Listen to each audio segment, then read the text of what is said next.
Вітаю вас, сябры, мяне завуць Барыс Балта, гэта канал Менавіта онлайн і наша рубрика «Легенда».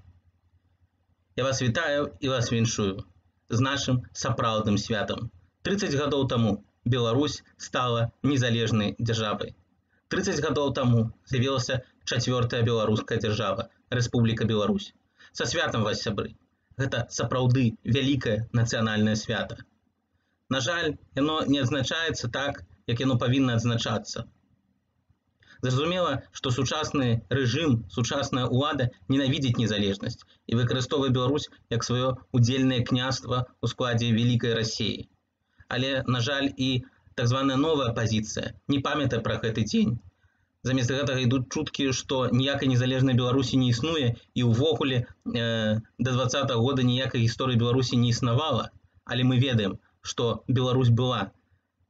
Нашай незалежнасці 30 гадоў, але нашай дзяржаўнасці яшчэ больш, і больш за 1000 гадоў. Неўзабаве мы таксама будзем святкаваць і пачатак беларускай дзяржаўнасці, якая пачалася ў 862 годзе ў Полацку. Але сёння, 25 жніўня, сапраўдны вялікі дзень, галоўны дзень нашай краіны, дзень незалежнасці. У гэты дзень, у 20:08, 25 жніўня 1991 года, Дэкларацыі аб дзяржаўным суверэнітэце Беларусі быў нададзены статус канстытуцыйнага закона. Беларусь стала незалежнай. Здзейснілася мара тых, хто змагаўся ў лясах, тых, хто змагаўся ў войнах, тых, хто змагаўся ў негатоўным супраціве супраць бальшавіцкіх расійскіх акупантаў. Беларусь, у рэшце рэшт, стала незалежнай. Гэта вялікае нацыянальнае свята. І мы павінны яго святкаваць. І мы будзем яго святкаваць. Мы будзем яго святкаваць вайсковым парадам, які будзе ісці па праспекту Скарыны ў Менску, на плошчы Каліноўскага. Мы будзем яго святкаваць салютам, сцягамі. І ў 20:08, у час незалежнасці, у гэтую самую хвіліну, калі Беларусь стала незалежнай, уся краіна будзе спяваць наш нацыянальны гімн «Мы выйдзем шчыльнымі радамі». І паўсюль, дзе гучыць беларускае слова, у Беларусі ці ў дыаспары, будзе гучаць наш нацыянальны лозунг «Жыве Беларусь». Са святам вас! І сёння размова пойдзе якраз пра тое, як Беларусь стала незалежнай дзяржавай, як з'явілася гэта самая незалежнасць. Ну, а перад гэтым я зноў звярнуся да вас з прапановай паставіць лайк гэтаму відэо, падпісацца на наш канал, таксама і пазваніць у званочак, пісаць каментары. Таксама трэба, каб падымаць наше відэо, рабіць яго больш папулярным. Ну і, зразумела, трэба дзеліцца гэтай спасылкай за сваімі сябрамі і таксама ў сваіх сацыяльных сетках. Дарэчы, у мінулым выпуску я сказаў пра тое, што мы дзелімся добром. Наш канал мае такую вялікую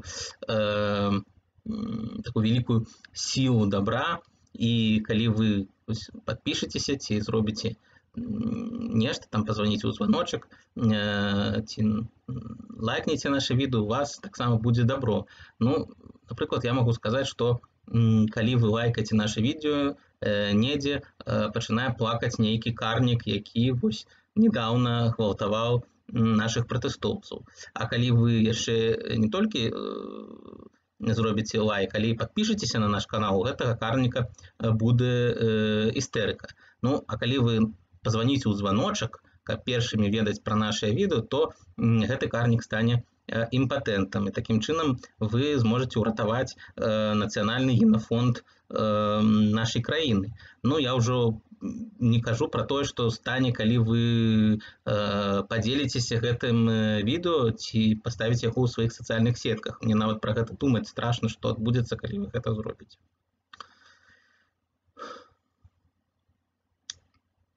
У 1919 годзе расійскімі бальшавікамі была акупавана БНР, знікла трэцяя беларуская дзяржава.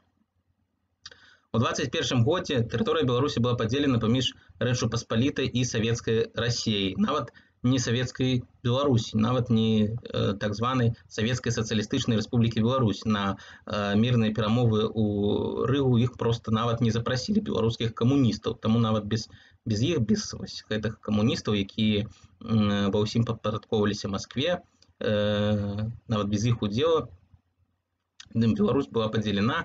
Усходняя Беларусь стала потым часткай Савецкага Саюза, бо яшчэ тады Савецкага Саюза не было, была фармальна незалежная ССРБ. І некаторыя нават часткі Беларусі ў той час адышлі да Расіі, як Гомельшчына, Ілёўшчына, Віцебшчына, потым іх вярнулі ўжо ў склад ПССР. А заходняя частка Беларусі адышла ў склад міжваеннай Польшчы. За гэты час прайшло шмат чаго, былі і партызанскія войны 20-го, 25-го, 45-го, 50-го. Пра адну з такіх сілаў мы распавядалі, пра беларускую вызваленчую армію «Чорны кот». Прайшла па Беларусі смерцю другая сусветная вайна. Быў негвалтоўны супраціў 56-85 года. І урэшце рэшт пачалася беларуская рэвалюцыя, якая прывяла да незалежнасці. Вось пра гэта менавіта сёння пойдзе наша размова. Трэба з чагосьці пачынаць, з нейкай падзеі. Давайте пачнем з 80-х гадоў. У 81 годзе забіваюць першага сакратара ЦК Компартыі Беларусі Пятра Машэрава. Сёння прынята пра яго казаць з вялікай любоўю. Вот нават сярод новай апазіцыі ёсць такая думка, што вот нам патрэбен зноў такі кіраўнік, як Машэраў, што вось ёсць зараз там дрэнны Лукашенко, вось быў добры Машэраў, вось нам, каб нам яго вярнуць. Што вот мы выходзім і змагаемся за тое, каб вот быў такі кіраўнік, як Машэраў. Зразумела, што Машэраў быў звычайны маскоўскі пракуратар, ён выконваў волю Масквы, узначальваў гэту камуністычную акупацыйную адміністрацыю, як і зараз, але у адрозненне ад сучаснага дыктатара ён не быў такім вот нахабным хамам. І менавіта вось гэта прываблівае людзей, што вось можа ён там і пракуратар, можа ён і дыктатар, але адносіцца па-добраму. Вот нас, на жаль, людзі ўсё яшчэ любяць вачамі і вушамі. І гэта прывяло нас у свой час да выбара ў 94 годзе, да выбара таго, хто зараз пануе ў Беларусі, і потым да таго, што вось гэтыя пратэсты скончыліся нічым. Машэраў загінуў, зараз ужо ўсе пра гэта кажуць, што гэта была не проста аўтакатастрофа, а гэта было менавіта забойства. Тут трэба ведаць гістарычны кантэкст. У 81 годзе ўжо ідзе эпоха вялікіх пахаванняў. Вся краіна бачыць, як выглядае Брэжнеў, што яму цяжка казаць, што ён увогуле можа знаходзіцца на нейкім мерапрыемстве і не разумець, дзе ён знаходзіцца. Гэта ўсё адлюстроўваецца ў анекдотаў, тыпа, што Леонід Ільіч прыняў брытанскага амбасадара за французскага, меў з ім размову, ці, напрыклад, дарагая Індзіра Ганді, дазволю тваім абліччы пацалаваць мангольскі народ. Такія вось анекдоты хадзілі у той час. І якраз у гэты час сыходзіць ўжо пасля смерці сваёй жонкі прэм'ер СССР Касыгін. Касыгін і Брэжнеў шлі разам вось з 64-го года, яны вось разам кіравалі СССР. 64-х, бо ў 64-м яны зверглі Хрушчова, і вось яны удвох, Брэжнеў і Касыгін, яны падзялілі хрушчоўскія пасады. Брэжнеў стаў кіраўніком партыі, а Касыгін стаў кіраўніком Савета міністраў. Вось другі сыходзіць з сваёй пасады па стану здароўя, яго не ўперад нагамі выносяць, як іншых. І пачынаецца пошук новага саюзнага прэм'ера. Тады ў саюзным кіраўніцтве яно было падзелена, скажем так, на две фракцыі. Адну, давайте умоўна назовем прафесіяналы. Гэта тыя людзі, якія зрабілі сабе самі. Яны вось пачыналі там ад нейкіх там камсамольскіх пасад, там ад пасады парторга, там на нейкім заводзе. І вось так крок за крокам яны апынуліся на палітычным алімпе. На алімпе палітбюро самі зрабілі сабе. Гэта быў узначальваў гэтую фракцыю кіраўнік КДБ Андропаў, там былі міністр абароны Устінаў, там быў і міністр замежных спраў, дарэчы, беларус Храмыка. І была другая фракцыя, яе яшчэ называлі група таварищі, або, скажем, назовем яе землякі. Гэта тыя людзі, якія у свой час працавалі з Брэжневым, і Брэжнев іх цягнуў. Дзе ён там працаваў? Там у Запарожжы, ці ў Дняпры, вось, ці хто там з ім ваяваў на Малай земле, ці потым працаваў з ім у компартыях Малдовы ці Казахстана. Вось ён іх цягнуў за сабой. Это, напрыклад, яго бліжэйшы дарадца Чарненка і міністр унутрышніх спраў Шолакаў і іншыя асобы. І вось ішла, калі вызваліцца пасада старшыні Савета міністраў, кіраўніка савецкага горада, гэта значыць пасады чалавека нумар 2 ў Савецкім Саюзе, яны адбіралі сваіх кандыдатаў. І вось менавіта вось гэта фракцыя, умоўна фракцыя прафесіяналаў, яна паглядзела на Машэрава, што менавіта можа Машэраў стане саюзным прэм'ерам, бо, як тады казалі, Беларусь называлі самай савецкай рэспублікай. Бо не існавала такога значнага дысідэнцкага руху, які быў, напрыклад, у Маскве ці ва ўкраіне, я ўжо не кажу пра краіны Балтыі. Этнацыд жестачайшы, русіфікацыя, якая панавала тады. Вось это ўсё добра выконваў Машэраў, і такая вось нейкая такая сацыяльна, такая больш-менш спакойнае жыццё, нягледзячы вось на дэфіцыты, на тыя праблемы, якія былі тады у Савецкім Саюзе. Вось менавіта яго яны хацелі бачыць будучым савецкім прэм'ерам. Зразумела, што фракцыя групы таварищі, яна была супраць гэтага, яны падстроілі вось гэта ДПЗ, якое сталася, калі ён ехаў з Менска ў Маскву, што нібы аўто з бульбай ехала ў яго машыну, і тут можа такое сімвалічна пабачыць, што вось ха-ха-ха, беларусы бульбашы, вось вашага там кіраўніка забіла машына з бульбай. Магчыма, гэта проста супадзенне, магчыма, так, яны там мелі свой намер нешта сказаць беларусам. І ўжо само пахаванне Машэрава павінна было паказаць нават беларускім камуністам іх месца у Савецкім Саюзе, што ваш нумар 10, што ніхто з кіраўніцтва савецкага не прыехаў на пахаванне Машэрава, ніхто з Масквы не прыехаў, ніякай высокай асобы, не кажучы ўжо пра Брэжнева. Як потым сама дачка Машэрава узгадвае, у кватэры перастаў званіць тэлефон раптам. То есть беларусам было показано ваше месца, што вы ніякае, што нягледзячы на тое, што вас там называюць самай савецкай рэспублікай, ваше месца сидзець і маўчаць вось у нашым вялікім расійскім Савецкім Саюзе. І гэта вось было просто сказано у іх дзеяннях. Шлі часы, в 80-х годах, яшчэ нават да перабудовы, у Беларусі пачалі ўзнікаць такія невялікія, але ўсё ж такі ўзнікаць такія культурніцкія беларускія нацыянальныя суполкі, в асноўным з моладзі. Яны займаліся тым, што яны святкавалі там нейкія беларускія нацыянальныя святы, там ці чыталі беларускую літаратуру. Галоўнае, што там, у адрозненні, напрыклад, ад маладзёвай арганізацыі, якая тады была ад камсамола, там не было нічога партыйнага, нічога савецкага, вось чыста беларуская этнакультурная справа. І яна была такая паўлегальная. З аднаго бока, ўжо як былі вегетарыянскія, казала Ганна Ахматова, часы, і вось за проста культурніцкую дзейнасць ужо нельга было пасадзіць. І шмат хто,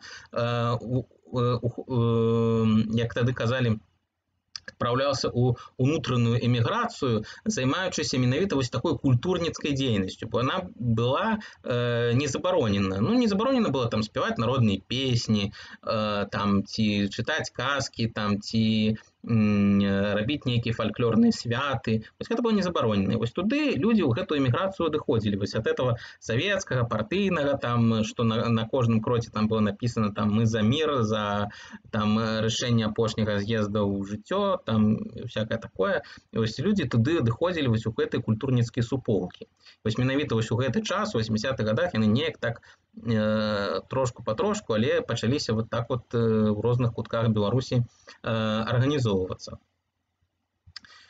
Але у 85-м годзе прыйшоў Гарбачоў, пачынаецца перабудова. Калі вы глядзелі наш мінулы выпуск, то вы змаглі пачуць, што тады людзі, нягледзячы на то, што зараз пішуць пра то, якая была у Савецкім Саюзе добрае жыццё, што гэта быў рай земны, нягледзячы вось на тое, у гэтым раі земным, калі Гарбачоў абвясціў перабудову, увесь народ крычаў «Дапамажы, ратуй, мы больш не можам жыць у гэтым застоі, трэба нешта мяняць». Гэта казалі ўсе, што трэба нешта мяняць.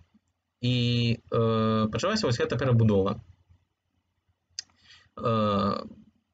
Адным з сімваляў гэтай перабудовы павінна была стаць галоснасць. Это значит такая адносная свабода слова, што можна ўжо крытыкаваць там любога чыноўніка да генеральнага сакратара. Там сакратара абкама партыі, гаркама партыі, там нейкіх там саюзных ці рэспубліканскіх міністраў. Не крытыкаваць сістэму, а крытыкаваць асобу.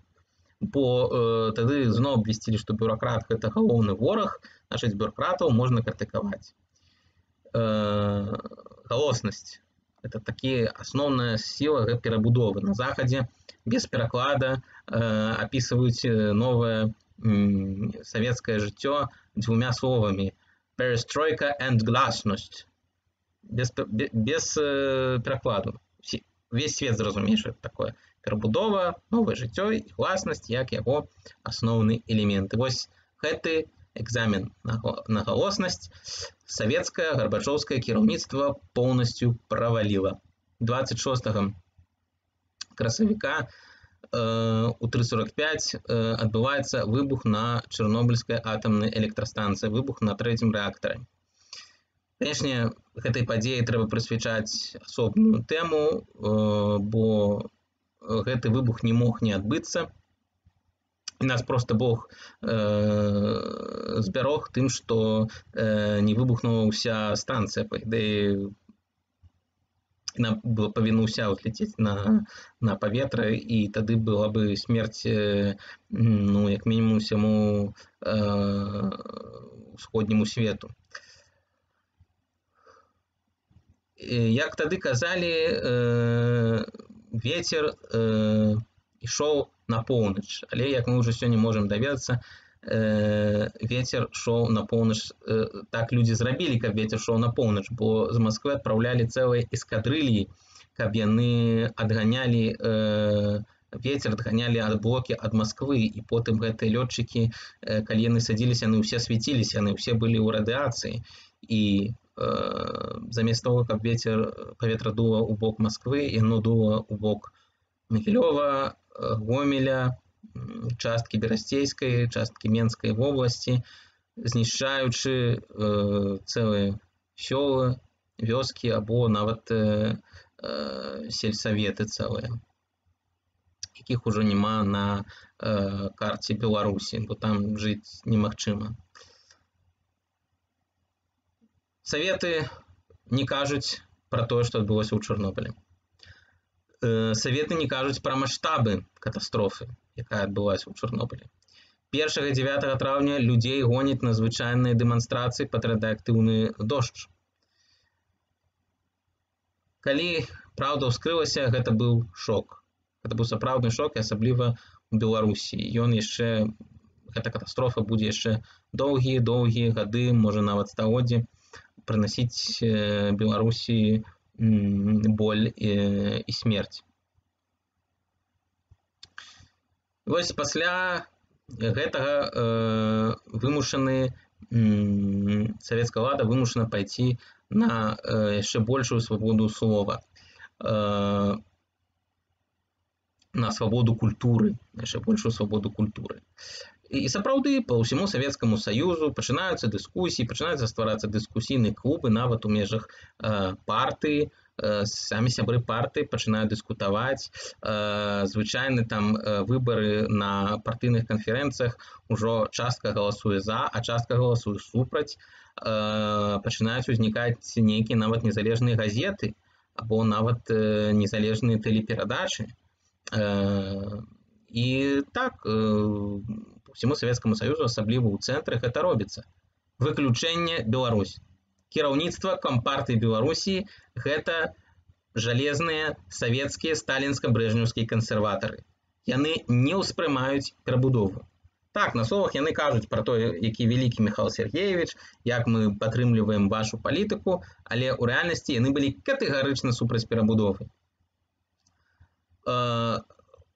Я думаю, шмат хто з вас глядзеў серыял «Чэрнобыль», і вобраз, там ёсць у другой серыі вобраз аднаго з сакратароў Компартыі Беларусі, які кажа вучонай, што калі яна яму кажа, што я ведаю, што адбылося ў Чэрнобылі, ён проста яе смеецца, кажа, ну і што, моя думка вышэй за вашу, і вы ўвогуле ніхто, а я сакратар, я рабочий чалавек, а вы інтэлігенцыя можете толькі крычаць, і просто пасылае яе. Вось гэта прыдуманы вобраз, не ў тым сэнсе, што такога не было, просто ён скампанованы.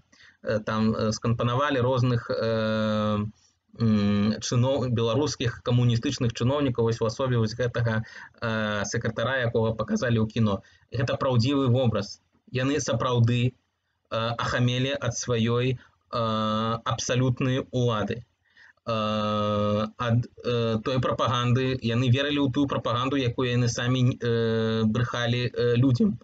Ужо ў народзе не верылі, яны працягвалі верыць у том, што яны рабочыя, значыць яны авангард. У том, што інтэлігенцыя павінна маўчаць і выконваць толькі працу, якую ёй кажуць. Што думка начальніка вышэй за думку іншага чалавека. І вось гэтыя людзі менавіта кіравалі Беларусю ў час перабудовы. Адбываюцца па ўсёй краіне нейкія падзеі, недзе там друкуюцца газеты, адкрываюцца праўды пра рэпрэсіі, адкрываюцца дыскусійныя клубы. У Беларусі моўчкі. Абсалютна. Мясцовыя камуністы, якія кіруюць краінай, усё яшчэ кіруюць камуністы, яшчэ не адбыліся дэмакратычныя выбары. Гарбачоў трымаецца за партыю і лічыць, што партыя зверху павінна рабіць перабудову. Так вось у Беларусі гэта не адбываецца, таму што зверху абсалютны махровы савецкі кансерватызм. Камуністычная партыя Беларусі не ўспрымае нічога новага, а за спіной кажуць, што з гэтай перабудовай трэба скончваць, што гэта перабудова гэта бяда. Напрыклад, яны апладуюць такому артыкулу, які назвалі маніфестам антыперабудовачных сіл. Быў такі артыкул, была такая Ніна Андреева з Ленінграда, якая напісала ў свой час артыкул «Не могу поступиться принципами», дзе праслаўляецца Сталін, дзе кажуць, што перабудова гэта дрэнная рэч, яе трэба спыняць, што трэба павяртацца да таго, што было да 85-го года. І вось гэты артыкул, які тады быў вядомы па ўсёй краіне, у камуністычнай партыі Беларусі ўспрымаюць проста на ўра. У іншых камуністычных партыях узнікаюць дэмакратычныя платформы. У краінах Прыбалтыкі ўвогуле камуністычнай партыі дзеляцца на две часткі. Існуе і ў Літве, і ў Латвіі, і ў Эстоніі незалежныя кампартыі, якія выступаюць за незалежнасць сваіх краін. Потым яны там называюцца сацыял-дэмакратычнымі, сацыялістычнымі партыямі ўжо ў незалежных дзяржавах. Але ў той час там была, значыць, у гэтых краінах кампартыя за незалежнасць і была другая кампартыя, пра якую казалі на платформе КПСС. Гэта значыць кампартыя, якая падпарадкоўваецца Маскве. Напрыклад, ва ўкраіне мясцовыя украінскія камуністычныя чыноўнікі вымушаны неяк апранаць такую нацыянальную маску на сябе. Вось як, напрыклад, на устаноўчым з'ездзе народнага руху Украіны Краўчук кажа, што я шаную і Леніна, і Лесю Украінку. Это значит сидеть на двух стулах, на старым камуністычным і на новым нацыянальным. Былі такія спробы ў свой час, чтобы быць там і камуністам, і нацыянальным дзеячом. Бо ўздымаецца нацыянальны рух. І ў Беларусі ён павінен быў уздымацца. Павінна было адбыцца нешта, што падштурхнула бы яго ўзнікненне. І гэта нешта адбылося. Слова курапаты ці факт пра тое, што пад Менскам у час вялікага тэрору адбываліся масавыя расстрэлы, гэта было вядома ў вузкім коле гісторыкаў яшчэ ў канцы 70-х, у пачатку 80-х гадоў, але пра гэта публічна не казалі. Гэта ўсё заставалася толькі ў вось гэтым невялікім гістарычным коле. Коле гісторыкаў, бо баяліся, што калі нават праз сам выдат стане вядома пра курапаты, то з імі нешта зробяць. Ці, напрыклад, там пабудуюць нейкі новы мікрараён, ці зробяць нейкі вялікі гаражны кааператыў, ці там зробяць нейкае штучнае возера, і таму трэба маўчаць, каб уратаваць вось гэтае месца да лепшых часоў. Вось гэтыя лепшыя часы прыйшлі. Прыйшла перабудова. Ужо утвараецца такая грамада, як мемарыял на чале з усім вядомым Андрэем Дмітровичам Сахаравым. Пачынаюць казаць праўду пра Магадан, пра Салаўкі, пра Калыму. Пра гэта пішуць у газетах, пра гэта паказваюць ужо па тэлебачанню. І вось вам факт, што не Магадан, не Салаўкі, а вось тут, пад Менскам, у сталіцы краіны адбываліся такія вось расстрэлы. Было расстрэлена каля 200 000 чалавек, і пра гэта трэба заявіць, бо ўжо галоснасць, перабудова, свабода слова сталі адкрыта паносіць па цэнтральнаму тэлебачанню. Кажуць пра вялікі тэрор, пачынаюцца рэабілітацыі ахвяр тэрору. Камуністычная партыя стаіць рэзка супраць. Бо тады два гісторыка, Зянон Пазняк і Еўген Шмагалёў, намагаліся ў газеце «Літаратура і мастацтва» надрукаваць артыкул пра вось гэты лес курапаты, для таго, каб адкрыць людзям праўду пра гэтыя падзеі. Камуністычнае кіраўніцтва катэгарычна супраць, оно забараняе Ліму друкаваць гэты артыкул. І тут была патрэбна дапамога чалавека, аўтарытэтнай нейкай асобы, якая вядома не толькі ў рэспублікі, а і ва ўсім саюзе, нават у свеце. Тут сваю добрую справу зрабіў Васіль Быкаў.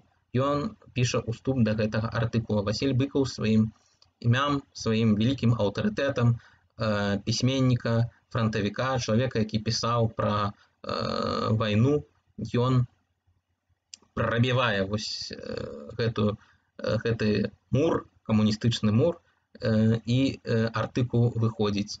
Гэты артыкул быў бомбай пад камуністычную акупацыю. Менавіта з яго ў Беларусі пачалася беларуская рэвалюцыя 1988-1991 года. Менавіта з артыкула «Курапаты. Дарога смерці»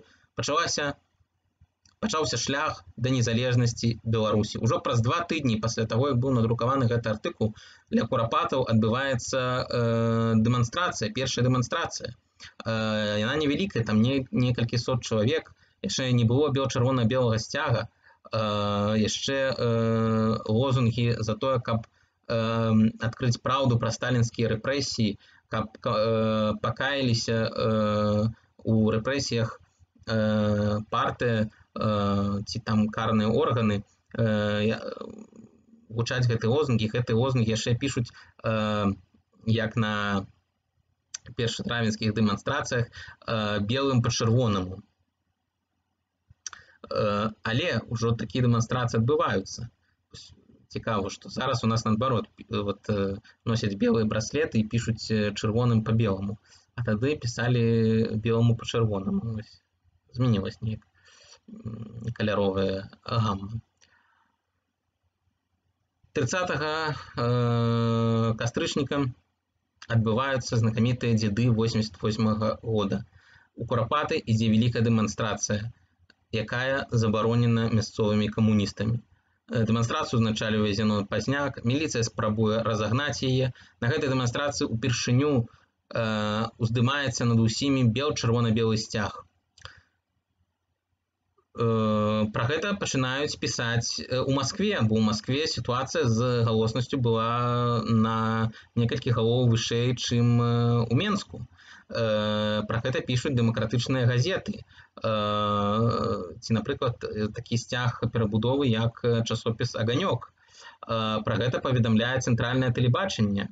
Ужо існуюць дэмакратычныя праграмы тыпу «Взгляд», «Дое после полуночи», «Ленинградское пятое колесо» і так далей. І там гучыць інфармацыя пра тое, што пад Менскам ёсць месца масавых расстрэлаў, і што зараз, калі у нас перабудова, галоснасць, дэмакратызацыя, мясцовыя камуністы забараняюць казаць праўду пра Курапаты. І, канешне, вось гэты удар з Масквы, ён вельмі балючы для камуністаў, што з Масквы прыходзіць наказ не чапляць Курапаты.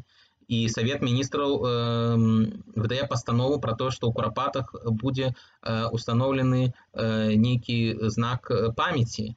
І ўжо потым, калі ўжо будзе прынятая дэкларацыя аб дзяржаўным суверэнітэце, у Курапаты будзе прыязджаць Кебіч з партыйнай дэлегацыяй складаць кветкі. Было такое у свой час. На сходзе у Доме кіно, дзе быў створаны грамадская ініцыятыва «Мартыролог Беларусі», утвараецца аргкамітэт па стварэнню Беларускага народнага фронта за перабудову. І зноў там выступае Васіль Быкаў. Дом кіно – гэта сучасны чырвоны касцёл. Ён зноў з'яўляецца такой прабіўной сілай нацыянальнага руха.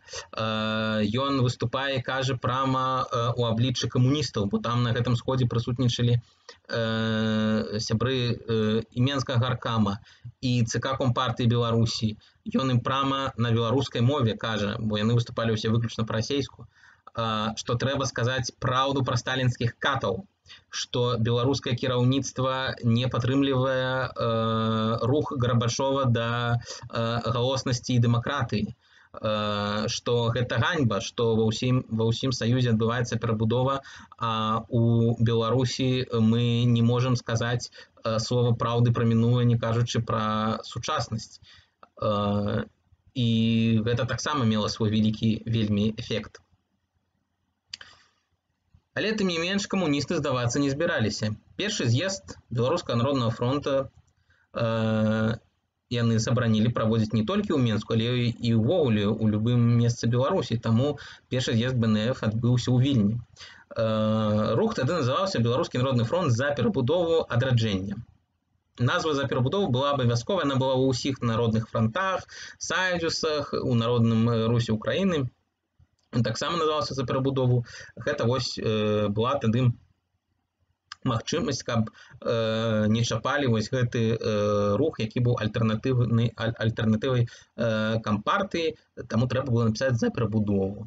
Ну, напрыклад, яшчэ трэба было ўнесці нейкія такія рэчы ў праграму. Напрыклад, у першай праграме БНФ там напрыклад, напісана пра тое, што беларуская дзяржаўнасць была створана 25 сакавіка 18 і 1 студзеня 19 года. Значыць, што БНР і БССР гэта былі две беларускія дзяржавы. Ці, напрыклад, тое, што мы за тое, каб вяртацца да сапраўднай ленінскай нацыянальнай палітыцы. Вось тады была Вось вельмі папулярная такая думка про ленінскую нацыянальную палітыку, што вось быў добры Ленін, у яго была добрая палітыка, ён там выступаў за суверэнітэт савецкіх рэспублік, а потым прыйшоў злы Сталін і зрабіў камуністычную імперію. Вось тады запісалі пра ленінскую нацыянальную палітыку вот супраць вось гэтай цэнтралізованай сталінскай імперыі. Ужо у 89 годзе, калі адбыўся першы з'езд, ужо былі выбары народных дэпутатаў СССР, таму у адрозненні ад балтыйскіх краін БНФ не змагла вылучыць сваіх кандыдатаў на з'езд народных дэпутатаў СССР, але ад Беларусі ўсё ж такі прайшлі нейкія некамуністычныя альтэрнатыўныя дэпутаты, ну, напрыклад, як будучы першы кіраўнік незалежнай Беларусі Станіслав Шушкевіч, ці, напрыклад, Александр Дабравольскі, які зараз займае віднае месца ў камандзе Святланы Ціханаўскай. Але ўжо ў наступным годзе, у 90-м, адбываюцца выбары ў Верховны Савет БССР. У Верховным Савеце БССР было 360 дэпутатаў. Прычым 310 з іх адбіраліся па акругах. Ну, як зараз абіраюць у палатку. Значыць, Беларусь падзелена на акругі, і ў кожнай акрузе там вылучаюцца нейкія кандыдаты. Розніца ў тым, што тады была больш свабоды слова і выбары не фальсіфікавалі. Ужо тады не фальсіфікавалі, гэта 90-й год. А 50 дэпутатаў адбіраліся ад так званых грамадскіх арганізацый. Ад грамады ветэранаў вайны працы, ад грамады глухіх, слепых, інвалідаў.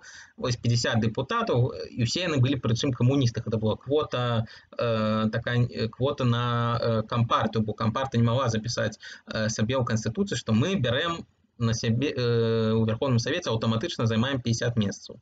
Не, гэта правялі пад тое, што вось грамадскія арганізацыі ветэранаў і інвалідаў, вось яны абіраюць на сваіх з'ездах дэпутатаў Верховны Савет Беларусі. Яшчэ была такая рэч, што ў адрозненні, што зрабілі камуністы, каб было менш нацыянальных дэпутатаў, бо яны дзіка баяліся нацыянальнага адраджэння, што будзе, што выбіраць дэпутатаў змогуць у адрозненні ад іншых рэспублік не толькі жыхары Беларусі, але жыхары іншых рэспублік, якія ў той дзень апынуліся на тэрыторыі БССР. Гэта значыць, што маглі прывесці шмат людзей з Расіі, з РСФСР, і яны маглі прагаласаваць на выбарах у беларускі парламент, не маючы ніякага дачынення да Беларусі. Гэта спецыяльна было зроблена камуністамі, каб вось паменш было беларускіх нацыянальных дэпутатаў. І сапраўды, не шмат, БНФ не атрымала шмат месцаў, 29 чалавек увайшлі ў фракцыю апазіцыі БНФ, і вось гэта стала такой... Яны не атрымалі ўладу, але атрымалі трыбуны. Вось гэта стала такой праблемай на будучыню, што зараз у нас людзі змагаюцца за трыбуну, а не за ўладу. Мы памятаем 90-е годы, што ў нас тады была трыбуна, і вось мы памятаем лепшае і хацім гэта лепшае павярнуць, але гэта лепшае, гэта не ідэал. Ідэал гэта тое, што мы возьмем уладу, а ўлады пакуль у беларускіх нацыянальных сілаў не было, і яны ўзгадваюць 90-е, і на гэтым яны змагаюцца, на жаль, толькі за трыбуну, калі трэба змагацца менавіта што за ўладу краіны. Але трыбуны яны атрымліваюць. Таксама разам з БНФ фармуецца яшчэ адна фракцыя, гэта Дэм-клуб. Гэта расійскамоўныя лібералы, дэмакратычныя камуністы, дэм-платформаўцы, была такая ў КПСС дэмакратычная платформа. Яны выступаюць за большую дэмакратыю, супраць улады КПСС. Яны потым нават падтрымаюць незалежнасць, але яны не будуць адраджэнцамі. Вось адрозненне іх ад БНФ тое, што яны не будуць адраджэнцамі, але яны выступаюць супраць улады КПСС, за рынкавую эканоміку, за суверэнітэт, потым за незалежнасць. Тут нашы інтарэсы супадалі. Інтарэсы Дэм-клуба, БНФ, адраджэнцаў і расійскамоўных лібералаў, але яны менавіта адраджэнне неяк не ўспрымалі. І ідуць паседжанні Верховнага Савета. Паседжанні Верховнага Савета транслююцца па тэлебачанню і па радыё. і ўся Беларусь можа глядзець у жывым эфіры, што адбываецца ў зале Верхоўнага Савета. Яны бачаць, што існуе дзве краіны. Адна гэта лепшыя людзі. Пазняк, Шушкевіч, Навумчык, Ганчар. А існуе другая краіна, якая галасуе па прапанове прэзідыума. Гэта камуністы, большасць Верхоўнага Савета. Іх можна яшчэ назваць такой фракцыі «Спакойна, таварыщи». Это тое, што казаў тады Дементей, старшыня Верхоўнага Савета. Увогуле тады, пасля гэтых выбараў у Верхоўны Савет 90-го года, Беларусю кіраваў такі трыумвірат. Афіцыйны кіраўнік Дементей, бо Гарбачоў падняў ролю саветаў. Ужо не партія кіруе, саветы кіруюць. Вось кіраўнік Верхоўнага Савета, ён ужо невядома хто, а сапраўдны кіраўнік цэлай Савецкай Рэспублікі. Але застаецца ўлада і ў кампартыі, ёй кіруе Малафеев, рэтраград, кансерватар, не ўспрымае ніякія іншыя ідэі. Ну і гаспадаркай кіруе старшыня Савета міністраў Кебіч, як яго тады ж назвалі дырэктар рэспублікі. Ён кіруе гаспадаркай. Але ў той час БНФ, дэмакраты атрымалі трыбуну, яны кажуць праўду пра Чарнобыль, яны выступаюць ужо за незалежнасць. У 91-м годзе адкінута з назвы руха словы за перабудову, прымаецца новая праграмная пастанова, дзе прама ідзе мова пра тое, што Беларусь павінна быць незалежнай дзяржавай. Ну і ў той час узнікае новая сіла, працоўны рух. Перабудова не дала эканамічна ніякіх эканамічнага дабрабыту да звычайнага савецкага чалавека. Наадварот, татальны дэфіцыт, знікла ўсё. Дэфіцытам савецкая сістэма хварэла ўсе гады з 17-го года, але тут ужо знікла ўсё, нічога няма. Уводзяць карткі. Карткі шчодрыя. Але на гэтай карткі ўсё равно нічога не купіць, бо ў краме нічога няма. Ну, напрыклад, у вас картак шмат, і у іх вельмі вялікія прапорцыі. Ну, напрыклад, у вас шмат картак, напрыклад, на 10 кілаграм цукру, ці на 10 кілаграм вуглі мяса. І вы прыходзіце ў краму з гэтай вялікай колькасці картак, там яны, як я ўжо сказаў, вельмі шчодрыя, і вам у краме скажуць, ну што вы прыйшлі, у нас гэта нічога няма. Але скажуць нават не такой мовай, вам нахамят, бо савецкі сервіс быў вельмі дрэнны. І вось у гэтых чэргах хамства, узаемная ненавісць. У лета 90-го года зніклі цыгарэты. Гэта страшна, як нібы знік хлеб. Прадаюць бычкі ад цыгарэтаў. Дзіўна нават пра гэта зараз падумаць, але сапраўды такое было. Прадавалі бычкі цыгарэтаў у банках такіх вялікіх. Сімвал гэтага дэфіцыта, тое, што вы прыходзіце ў краму, там лежыць такая вось горачка нейкіх там кансерваў, якую ніхто не пакупае. Можа, марская капуста, і такімі шыльнымі радамі ідуць такія пузатыя банкі з бярозавым сокам. Усё, нічога няма, усё знікла. Яшчэ існуе Савецкі Саюз, але ўтвараюць рэспублікі межы, каб за межы рэспублікі не вывезлі ніякае харчаванне ў іншую рэспубліку. Што там паміж рэспублікам, паміж абласцямі ствараюцца межы, каб, напрыклад, з Магілёўскай вобласці нельга было нічого вывезці ў Менск ці ў Гомель.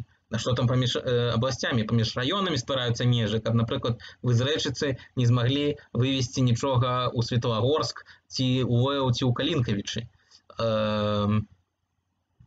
З захаду прыходзіць гуманітарная дапамога. Прыходзіць дапамога з тых, каго ўвесь час савецкая прапаганда клікала ворагамі, імперыялістамі, капіталістамі і так далей. Прыходзіць нават дапамога ад патэнцыйнага вайсковага ворага. Увесь час, увесь брэжнеўскі савецкі час галоўным патэнцыйным ворагам лічыліся ЗША, Заходняя Нямецчына, Кітай і Ізраіль. Ну, яшчэ Великабрытанія. І вось з Бундесвера, з войска, з арміі США прыходзяць сухпайкі у савецкае войска, значыць, тэарэтычныя ворагі кормяць чырвоную армію. Прыходзіць вот гэтае харчаванне для дзяцей, якое збіраюць на захадзе. Праводзіцца ідыёцкая паўлаўская грашовая рэформа. І пасля гэтага пачынае страйкаваць уся Беларусь. Не працуе нічога ў Менску, усе рабочыя на пошы ля Верховнага Савета патрабуюць спыніць паўлаўскую рэформу, спыніць уладу камуністаў, правесці новыя выбары ў Верховны Савет СССР і Верховны Савет БССР. Не працуе весь Салігорск, усе людзі ідуць маршам на Менск. На гэтых мітынгах выступаюць дэпутаты БНФ, і людзі іх успрымаюць, рабочыя, такія суровыя людзі, расійскамоўныя ў асноўным. Яны ўспрымаюць вось гэтых беларускамоўных інтэлігентных дэпутатаў, яны ім апладуюць і іх успрымаюць як сваіх, бо яны кажуць праўду. Нічога не змяняецца ў шэрагах камуністаў. На апошнім пленуме КПБ гучаць усё яшчэ тыя самыя словы: забараніць БНФ, спыніць перабудову, Гарбачоў дрэнны, там трэба нам аднавіць тое, што было раней, і, як зараз кажуць, вернуць усё взад. Вось гэта гучыць на апошнім пленуме Компартыі. І вось з Масквы прыходзіць навіна, што адбыўся пераварот.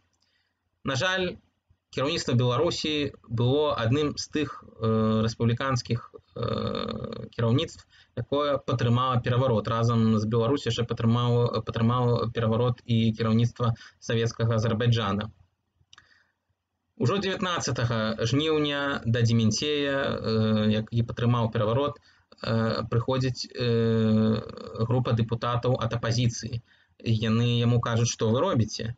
Ён кажа, што ўсё нармальна, з Міхайлом Сергеевичам ўсё добра, а Гарбачоў знаходзіўся пад арэштам у Фаросе, у Крыму. Патрабуюць склікаць надзвычайную сесію Верховнага Савета, бо адбыўся дзяржаўны пераварот. Спакойна, таварышы, кажуць ім. Кебіч у адпустцы, тэлефоны ў Саўміне маўчаць. Малафеев летіць у Маскву, там радзіцца з ГКЧП, павяртаецца ў Менск. Компартыя Беларусі па тэлебачанню заклікае падтрымаць пераварот. Супраць гэтага пачынаецца супраціў. Дэпутаты Верховнага Савета заклікаюць людзей прыходзіць на мітынг на плошчу ля Верховнага Савета. Збіраецца мітынг, 5000 чалавек. Збіраюцца прадстаўнікі розных арганізацый партый, бо ўжо ўзніклі партыі, і аб'яднаная дэмакратычная, і сацыял-дэмакратычная на чале з Ткачовым, і нацыянал-дэмакратычная. Прыходзяць прадстаўнікі менскага стачкаму, усебеларускага стачкаму, тады ён таксама з'явіўся. Выступаюць дэпутаты ад БНФ. На мітынгу Мікалай Статкевіч абвяшчае пра стварэнне беларускага згуртавання вайскоўцаў. Пра сабе заявілі беларускія афіцэры савецкай арміі. Уздымаюцца бел-чырвона-белыя сцягі.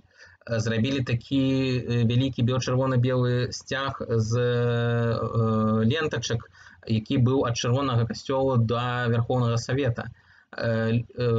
Узнікаюць дружыны БНФ, якія ахоўваюць гэты мітынг.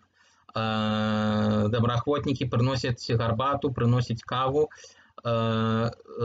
гучаць лозунгі супраць камуністаў, супраць ГКЧП, падымаюць бел-чырвона-белыя сцягі Расіі, Украіны, партрэты Ельцына і Гарбачова. Быў такі партрэт Гарбачова, на якім было напісана «Сегодня он, завтра ты». Ну, маецца на ўвазе, што і цябе завтра арыштуюць.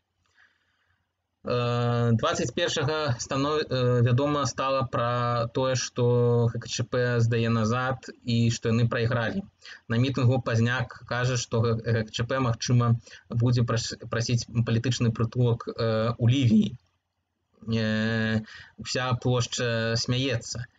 І тут камуністычнае кіраўніцтва Беларусі бачыць, што яны прайгралі і неяк трэба ісці назад. Дементей у размове з Гарбачовым клянецца яму, Гарбачов пасля вызвалення аднаму з першым, каму патэлефанаваў быў Дементей, што ён верны гарбачовец, што яго неправільна зразумелі. У праграме «Время» ён кажа, што ўсё ў Беларусі нармальна, што мы не падтрымалі пераварот. То есть ён просто нахабна брэша ўжо на савецкім тэлебачанні. Прэзідыум, які да гэтага прэзідыум Верховнага Савета, які да гэтага прыняў заяву у падтрымку пераварота, толькі 3 сябра прэзідыуму прагаласавалі супраць, ідзе на тое, каб склікаць надзвычайную сесію Верховнага Савета, якая стане сесіяй незалежнасці. 24 жніўня пачынаецца гэта сесія. Депутаты БНФ перад сесіяй, депутаты Дэмклуба, антыкамуністычныя депутаты перад гэтай сесіяй выступаюць на мітынгу ля Верховнага Савета. Мітынг патрабуе трансляцыю на вуліцу, трансляцыю ўключаюць, але таксама выводзяць міліцыю ля помніка Леніну, каб яна ахоўвала будынак ад дэманстрантаў. Пазняк прапануе, што Дементей дзяржаўны злачынец, і ён падтрымаў пераварот, і ён не мае права весці сесію. І сам Пазняк прапануе, каб сесію вёў яго першы намеснік Шушкевіч, дэмакрат. Ставіцца задача скінуць свае пасады Дементея, забараніць дзейнасць камуністычнай партыі і абвясціць незалежнасць Беларусі.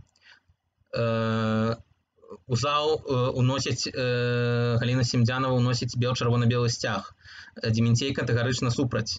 Сцяг ўсё адно застаецца ў зале, ён не ў прэзідыуме, а на месцах у сектары, дзе сядзяць дэпутаты ад БНФ.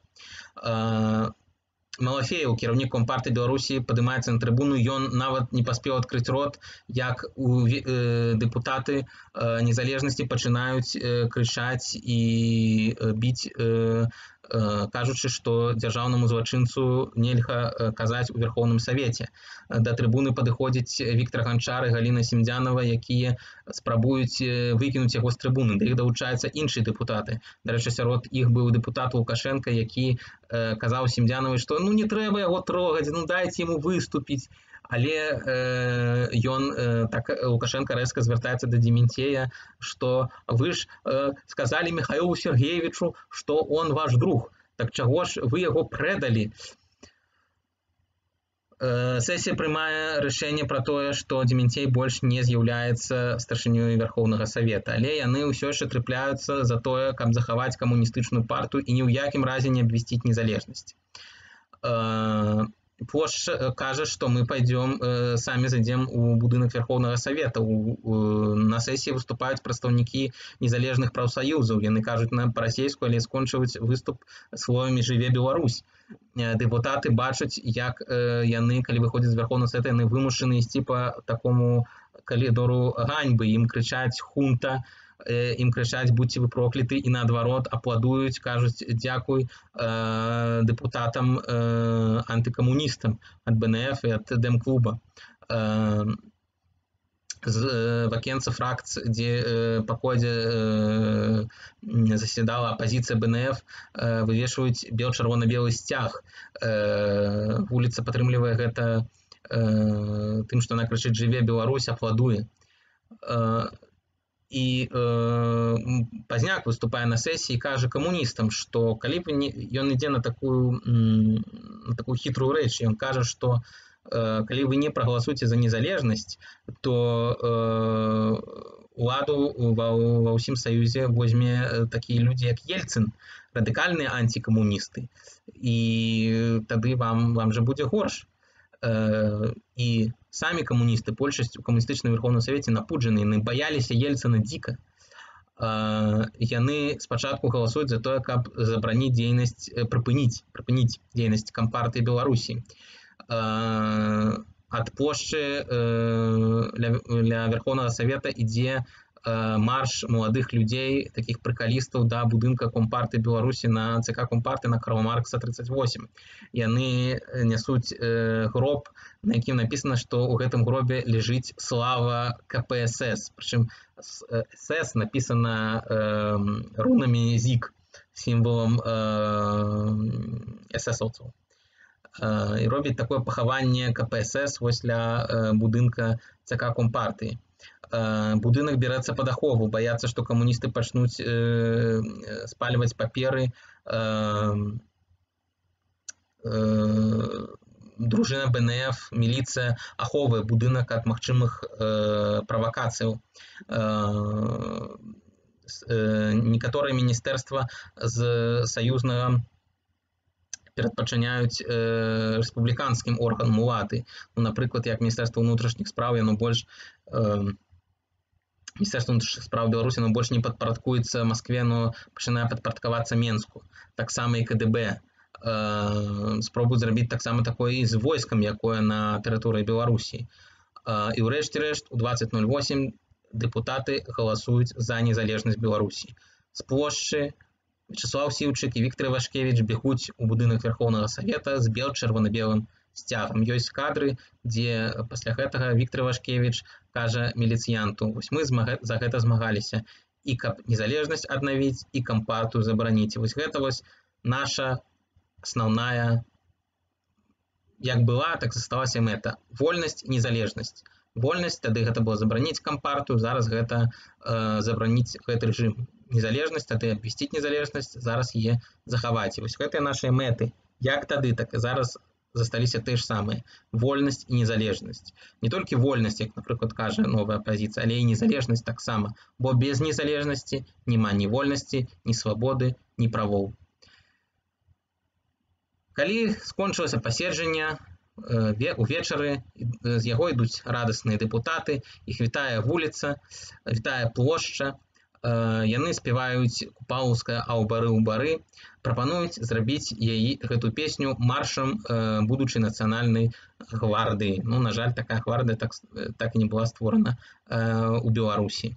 Выступае Пазняк, я калісьці сказаў, гледзячы на гэтыя кадры, Зянон уначы, вось так, профіль Пазняка уначы на фоне будынку Верховнага Савета. Потым, ужо праз нейкі час, БССР зменіць сваю назву на Рэспубліка Беларусь. Будзе прыняты чырвона-белы сцяг і герб пагоня. Камуністы таксама былі вельмі супраць, але ўсё ж такі там адзін голас вырашыў пытанне, што нацыянальныя беларускія сімвалы сталі дзяржаўнымі сімваламі. Быў прыняты новы закон аб грамадзянстве. І ўрэшце рэшт знікла вось гэта чырвоная імперыя, знікла менавіта ў Беларусі пагадненнем у Віскулях. Беларусь стала незалежнай. На жаль, не была незалежнасць, як, напрыклад, у нашых суседзяў. Ну, у украінцаў быў прынят асобны акт незалежнасці Украіны. У нас ён прыняты не быў. Проста дэкларацыі аб дзяржаўным суверэнітэце быў нададзены статус канстытуцыйнага закона. Яна атрымала статус канстытуцыі. На жаль, не быў прыняты з сцягам, гербам і гімн. І зараз ідуць спрэчкі, які гімн прымаць. Напрыклад, там хтосьці хоча пагоню, хтосьці хоча там з хрысціянскіх дэмакратаў магутны Божа, хаця сапраўдны гімн это мы выйдзем шчыльнымі радамі. Усё ж такі. Былі іншыя прапановы. Напрыклад, Некляў напісаў песню вельмі добрую «Жыве Беларусь», якая таксама мае статус такога нефармальнага гімна Беларусі. Прычым зараз яе перарабілі лукашэнкаўцы на «Квітнее Беларусь». Ну, это фальшыўка абсалютная. Сапраўдны гэта некляеўскі тэкст на музыку Раінчыка. Але тым не менш, нягледзячы на гэта ўсё, Беларусь стала незалежнай дзяржавай. Хаця потым прыйшоў да ўлады вось гэты лукашэнкаўскі рэжым, але незалежнасць засталася, якая бы яна ні была. І гэты дзень, як бы мы зараз не жылі, у якіх бы абставінах, мы абавязкова павінны яго святкаваць. Гэта наш святы дзень, як і 25 сакавіка. Два вялікіх дня ў беларускім календары. 25 сакавіка і 25 жніўня. Такім чынам, з Днём Незалежнасці вас, сябры, і хай ужо ў наступным годзе, 31 гадавіну незалежнасці, мы сустрэнем ужо ў вольнай Беларусі, як сапраўднае свята, з вайсковым парадам, з вялікім канцэртам. Будзем спяваць гімн, паўсюль будуць нашыя чырвона-белыя сцягі, з'явяцца нейкія народныя традыцыі абавязкова, як у кожным свяце. І гэта будзе сапраўды сапраўднае беларускае дзяржаўнае свята. Са святам вас! Жыве Беларусь!